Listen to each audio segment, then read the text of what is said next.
আমার জন্ম 1993 সালে ঝালকাঠি জেলার নলছিটিতে, যেটা বৃহত্তর বরিশালের অংশ। আমার আব্বা আমার নলছিটি উপজেলার শহরের মাদ্রাসার ভাইস প্রিন্সিপাল ছিলেন এবং শহরের খুবই বহুল পরিচিত মসজিদ খাসমহল জামি মসজিদের ইমাম ও খতিব ছিলেন। আব্বা ইন্তেকাল করেছেন 2012-তে এবং আব্বা যখন ইন্তেকাল করেন তখন ধর্মীয় ঘরানার বাইরে অনেকগুলো সামাজিক সংগঠনের সভাপতি ছিলেন এবং আমার কমিউনিটিতে আমার আব্বা অত্যন্ত সম্মানিত একজন আলেম ছিলেন এবং যে অর্থে আমরা অ্যাক্টিভিস্ট বলি, বিভিন্ন সামাজিক অসঙ্গতি এর বিরুদ্ধে আজীবন তিনি আমার কমিউনিটির সব থেকে সোচ্চার এবং প্রতিবাদী মানুষ ছিলেন। তার নাম শরীফ মাওলানা আব্দুল হাদি। আমার উপজেলাতে যে কেউ তাকে হাদি হুজুর নামে চিনবেন আশা করি ইনশাআল্লাহ। আমার মা বেঁচে আছেন, তার জন্য দোয়া চাই।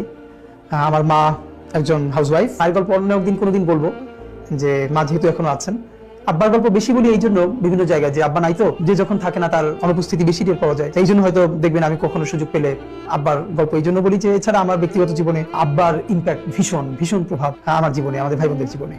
আমরা 6 ভাই বোন, আমি সবার ছোট। আমার সবার বড় বোন, তার হাজবেন্ড তিনি একটি মাদ্রাসার প্রিন্সিপাল নলছিটিতেই। তারপরে আমার বড় ভাই মাওলানা ডক্টর মাওলানা আবু বকর সিদ্দিক। আমি ইচ্ছে করে আজকে খুব একদম খুঁটিয়ে খুঁটিয়ে বলছি, যাতে করে আপনারা আর কোনো ইনা থাকে যে এই ব্যাপারটা জানতে পারলে ভালো হতো। ডক্টর মাওলানা আবু বকর সিদ্দিক উনি বরিশাল শহরে বাগিয়া আলামিন কামিল মাদ্রাসার প্রিন্সিপাল এবং বাংলাদেশের অত্যন্ত কয়েকটা খুব দৃষ্টিনন্দন এবং গুরুত্বপূর্ণ মসজিদের একটি হচ্ছে বায়তুল আমান জামে মসজিদ বরিশালে, যেটা সারা বাংলাদেশ থেকে মানুষ ওখানে নামাজ পড়তে যান অনেকেই, তো সেটারও খতিব। তারপরে আমার বোন, যার বাসায় থেকে আমি তিনি ঢাকাতেই থাকেন এবং আমার দুলাভাই একটি প্রাইভেট ফার্মে জব করেন দীর্ঘদিন ধরে। আমার এই বোনের বাসা থেকে আমি মূলত ঢাকা বিশ্ববিদ্যালয়ে পড়াশোনা করেছি।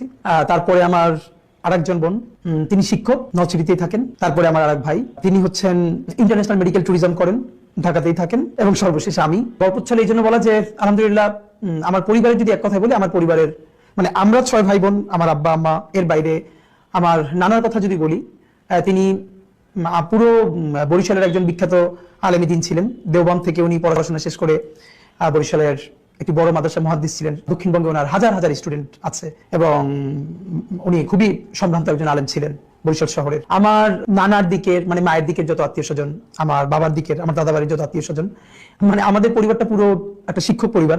এই জন্য বলা যে আমার আমরা 6 ভাই বোন, আমার আব্বা, তারপরে আমার দুলাভাইয়েরা, এরা তো ম্যাক্সিমামই টিচারের বাইরেও আমার চাচা, ফুপা, এদের প্রায় সবাই শিক্ষক।